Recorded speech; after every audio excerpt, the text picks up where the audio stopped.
Al-Quranul Karim ada dua perbuatan sebelum Allah Subhanahu wa Ta'ala memerintahkan kepada hambanya.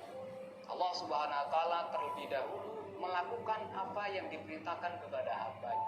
Satu diantaranya adalah al-ihsan, yaitu berbuat baik kepada siapapun, kepada apapun, dan bahkan kepada itu. Sebagaimana firman Allah, wa ahsin kama ahsanallahu ilaik. Wa ahsin, berbuat baiklah, kama ahsanallahu ilaik, sebagaimana Allah berbuat baik kepada. Wala tabghil fasada fil ardh, jangan engkau membuat kerusakan di muka bumi. Innallaha la yuhibbul mufsidin, karena semuanya Allah tidak senang kepada orang-orang yang berbuat kerusakan. Yang kedua adalah membaca selawat. Sebelum Allah Subhanahu wa Ta'ala memerintahkan kepada hambanya untuk membaca selawat, Allah Subhanahu wa Ta'ala menginformasikan bahwa Dia sendiri beserta malaikatnya membaca selawat. Sebagaimana dalam Al-Quran, Innallaha wa malaikatahu yusalluna 'alan nabi ya ayyuhalladzina amanu sallu 'alaihi wa sallimu taslima.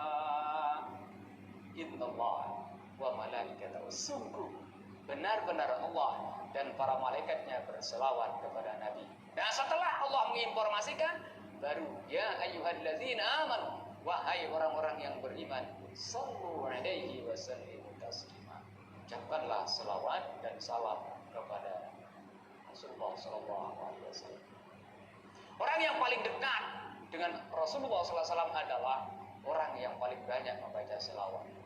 Dan orang yang paling banyak, orang yang istiqomah dan memperbanyak selawat, maka Allah Subhanahu wa Ta'ala nanti memberikan kepada Rasulullah untuk memberikan syafaat, bukan hanya di akhirat saja, tapi bisa jadi terjadi di dunia.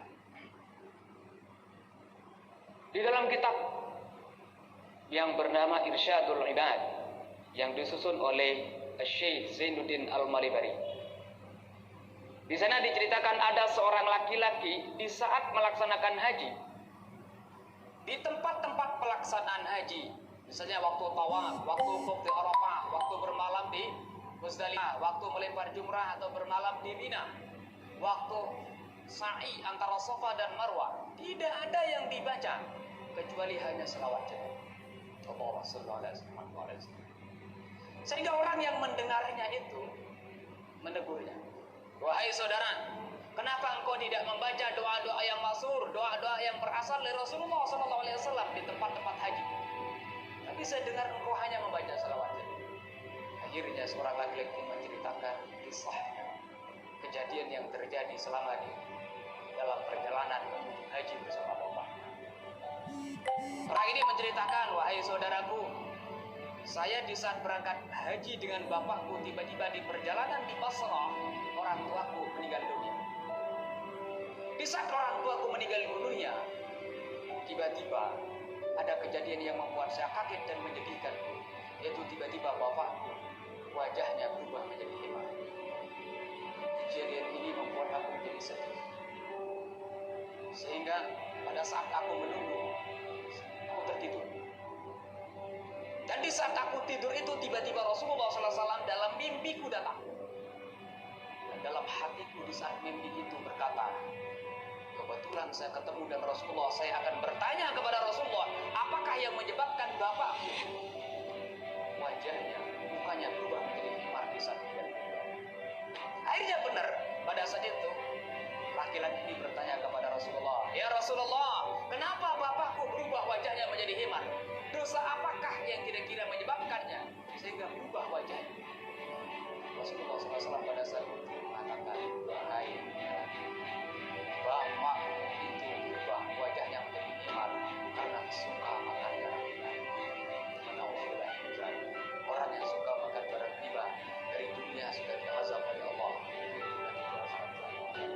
Akan tetapi bapakmu ini adalah orang yang suka baca selawat.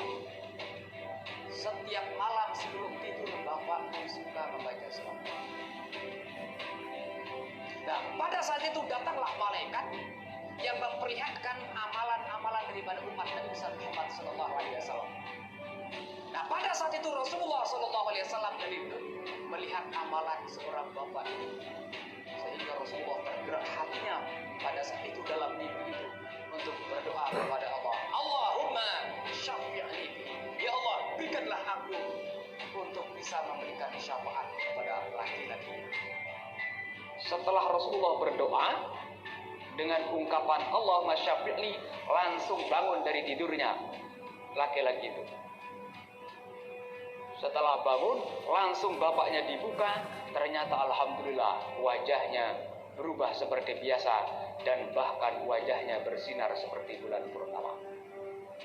Itulah yang terjadi, wahai saudaraku, kata laki-laki ini kepada orang yang menegurnya. Oleh sebab itu, aku bersumpah katanya untuk selalu membaca selawat bi ayyi halin wa makan, dalam situasi kondisi apapun dan dimanapun. Kata seorang pemuda itu. Masya Allah, tabarakallah. Orang yang berdosa, bahkan dosanya adalah dosa yang besar, Allah Subhanahu wa Ta'ala memberikan kepada Rasulullah untuk memberikan syafaat sesuai dengan sabda Rasulullah Sallallahu Alaihi Wasallam. Inna syafaati, sesungguhnya syafaatku li ahlil kabairi, untuk orang-orang yang melakukan dosa besar. Fa'in kadzdzaba biha, tetapi apabila dia tidak percaya terhadap syafaat, lam yanalha, maka syafaat itu tidak akan memperoleh.